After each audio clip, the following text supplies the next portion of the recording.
Hooray, it's finally Halloween! Of course, we have another spooky list. So I really got thinking about what I could do for a video topic. I then realized that the setting is a very important part of any spooky Pokemon story. And sure enough, there are a lot of super spooky locations in the Pokemon universe. So today we are going to be taking a look at what I believe are the top 10 creepiest places in Pokemon. Number 10, the Ruins of Alph. The Ruins of Alph is Johto's place to find the unknown. The exterior isn't really all that creepy at all. The layout of the main chamber does put me off a little bit, but the main thing that creeps me out about this place would be the sounds that you hear on the radio in the chambers.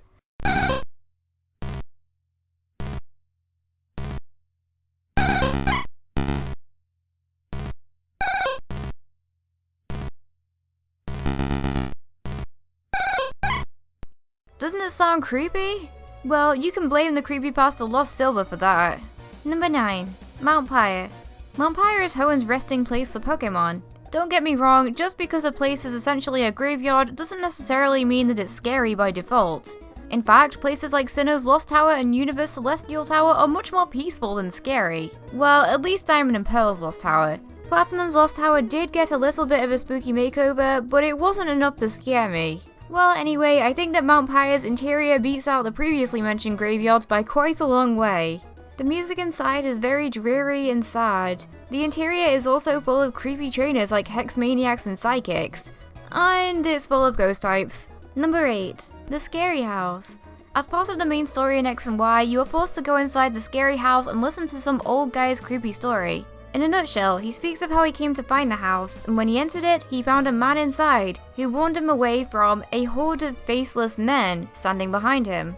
Well, that's one way to get a stranger out of your house. The house itself looks exactly what you'd expect from a haunted house. It isn't amazingly creepy, but the man's words do leave you wondering what truly happened that night. Number 7.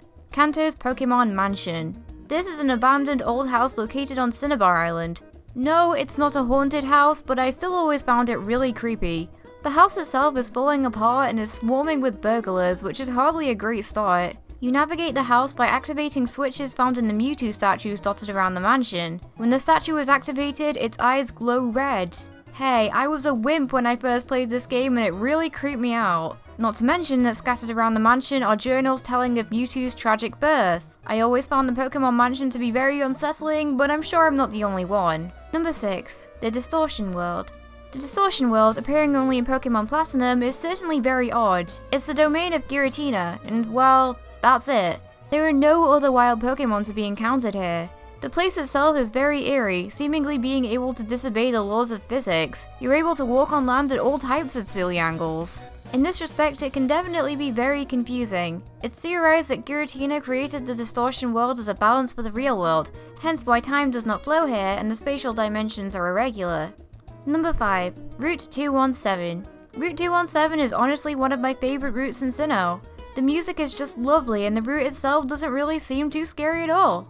Well, it's not exactly the route that has earned its place on this list, but its lone house. Upon your first visit, you are given a spell tag by a woman who claims that she rarely has visitors. That's all good and well until you return to the house to find that she has disappeared. Where'd she go?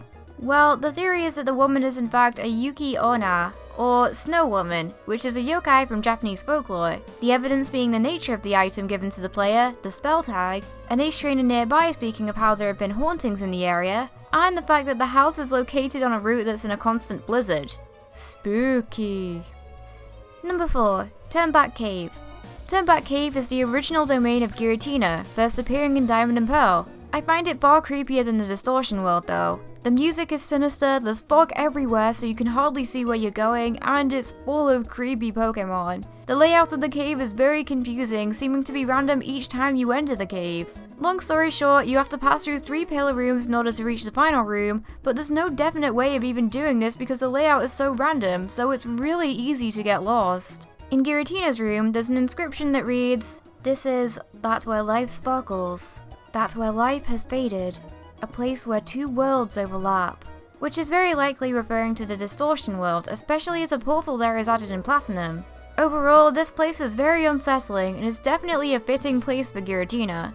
Number 3. The Strange House. This location exclusive to Black and White 2 has certainly lived up to its name. This lone abandoned house is very strange indeed.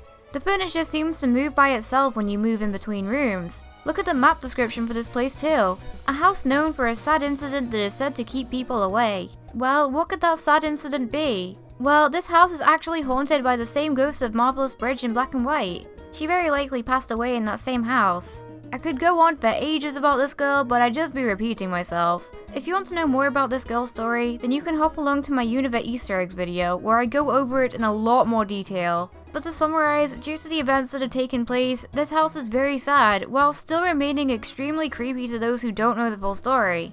Number 2. Old Chateau. Sinnoh's infamous haunted house is ranked so highly for good reason. The Old Chateau is an abandoned mansion located in Eterna Forest. Before we get into the juicy stuff, this place is full of creepy vibes. A statue that appears to be staring at you, the painting with eyes that follow you, and the fact that the place is littered with ghastly. Speaking of ghosts, this place is most definitely haunted. The first ghost that we see is a butler that appears to glide across the room before disappearing from view. The second is a little girl that appears to glide out of the room next to the one you've just entered. Spooky.